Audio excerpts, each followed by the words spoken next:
Well, welcome to the Porch Sessions, and we are not in Hattiesburg today. We are in Meridian, Mississippi, so hence the brand new surroundings that we have. And we are here today to explore the music scene in Meridian. And we are very happy to be here, very happy to the Mary Hope for having us here on this beautiful 1800s antebellum mansion that we're in. And we're here with Amy Lott from Meridian, Mississippi, multi-instrumentalist, and thank you for being here. And thank y'all for coming to us. When y'all got here, it just felt good to have y'all here. Well, this is our first time on the road, and so we actually packed up the trucks, and we kind of got a new crew today too. So we're real excited. This is the first of many that we're going to be doing lots of road trips. Very cool. We're going to pretend that we're musicians for a little while. So I know you're used to going on the road. You are musicians, so stop that. So, I've really, actually, you and I got to work together on a song, and that was wonderful. I've really enjoyed getting to know you over the past couple of weeks here. And one of the things that I love about the South is the history of tradition. You know, and the history of passing down, of knowing your neighbors, of people leaving and then coming home. And you've had a really interesting journey in your life. And you were telling me the story earlier that was amazing about you, when you were growing up, you learned how to play the clarinet and the piano. Mm-hmm. And you had a great story about your piano. And I was wondering if you could add a classic quintessential Southern story. Yes, my mother took piano lessons from a lady named Annabelle Peavy Boyd. She is Hartley Peavy, who owns Peavy Electronics' aunt. And back in 1940s, Miss Boyd began teaching lessons she went to Cincinnati Conservatory of Music and started teaching piano lessons when she moved back home. And her father gave her a piano as she started. And said, "This is a gift, it's beautiful, Hamilton Baldwin. Studio piano," and said, "You don't have to pay me back if you promise as you teach, you don't ever raise your prices." He said, "Because there might be a kid that comes through that couldn't take otherwise, and you give them music." He's like, "You've done fine, and you just don't do this for me." And so he didn't think she was going to teach till she was 90. Wow! And so she taught my mother in the 60s and. Or 70s, or whenever my mother took, and so get that number right. Yes, yeah. I'm glad. Mom's listening. Yeah, and then then when my mother was a 20-year-old mother of my older sister, and I was about 3 or 4. She saw Miss Boyd was still teaching, couldn't believe it. Miss Boyd was in her late 70s, and took us to her house, and her prices were still from 1940, $2 for 30 minutes and $4 for an hour.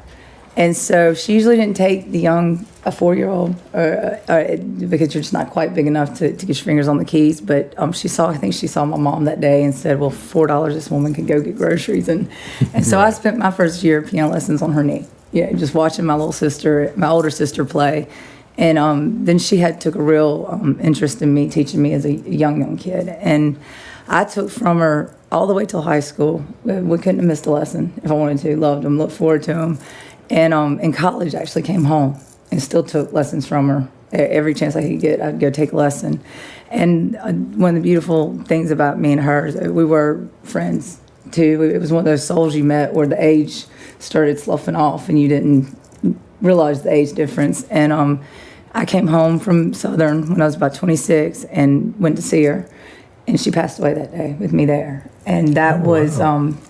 It was not a fun horror, but now as I look back, it was a beautiful minute between us. I was, holding her as she passed on, and then found out she left me the piano. Wow. That her dad had given her, and so this piano has been the music beginning of I bet 1,000 people in Meridian. At gigs, I get people to raise their hands, and a lot of them took from Miss Boyd. And y'all are doing another artist here, Steve Wilkerson, after me, and that's actually how we met. I refurbished the piano and put it on Facebook, and he got to thinking, well, that was my piano teacher, and was able to come over and play on her piano. He quit after a year. And he can tear me to pieces. I stuck in and learned every etude, everything possible, and just can't play Jerry Lee Lewis if I wanted to. So that's a neat little other thing where he quit after a little while. But having that piano, it is my most precious possession. She kept it up, and so it plays just as good as it did in 1940. And I like to tell the story of, I've got it sitting by a window, and when the light hits it, you can see all the children that she gave music to. Their names are etched in it from them pressing their book up there and writing their name on that first lesson.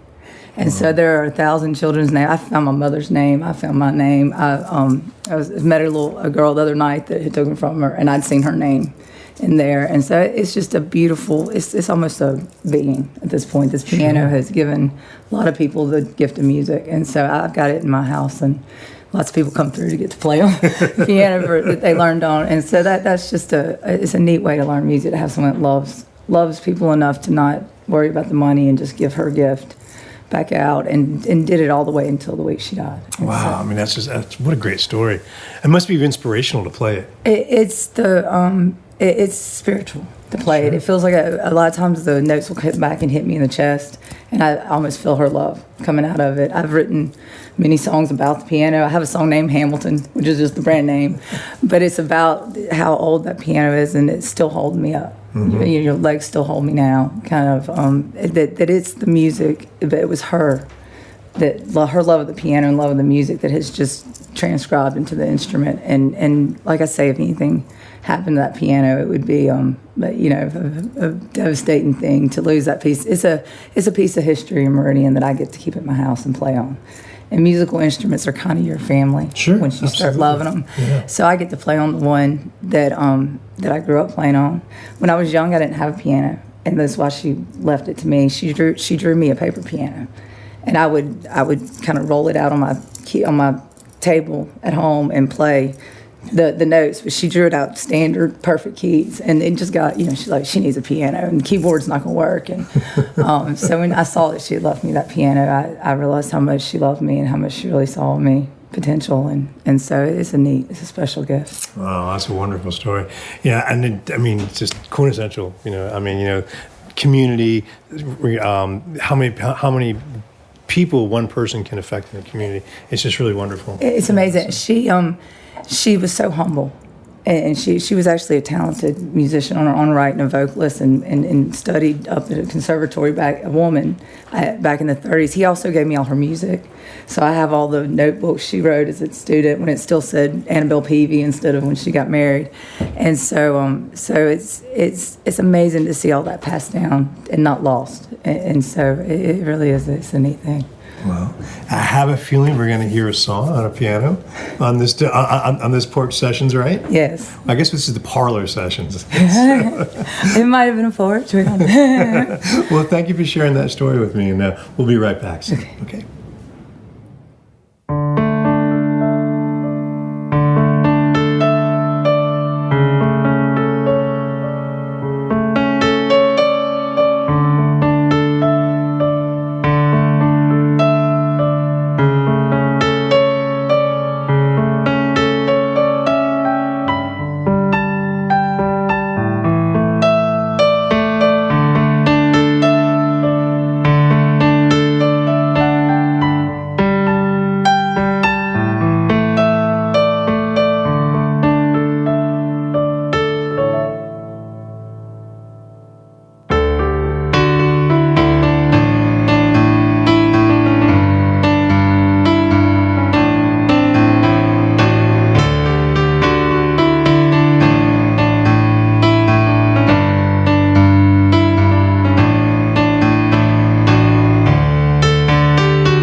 was 11, and my faith was a weathered face that gave and gave. I've tried so hard to find my way to you, so I took the road that was wide in the place where I used to live, and my ears became absorbed by those bells that you rang every Sunday morn. I've tried so hard to find my way to you.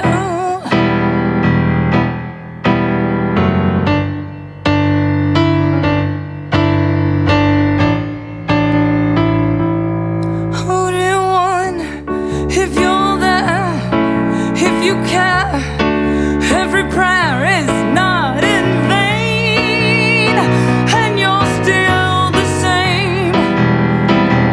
Oh, prove me wrong, prove me right. Come tonight, show me that you are still here, no matter what I think.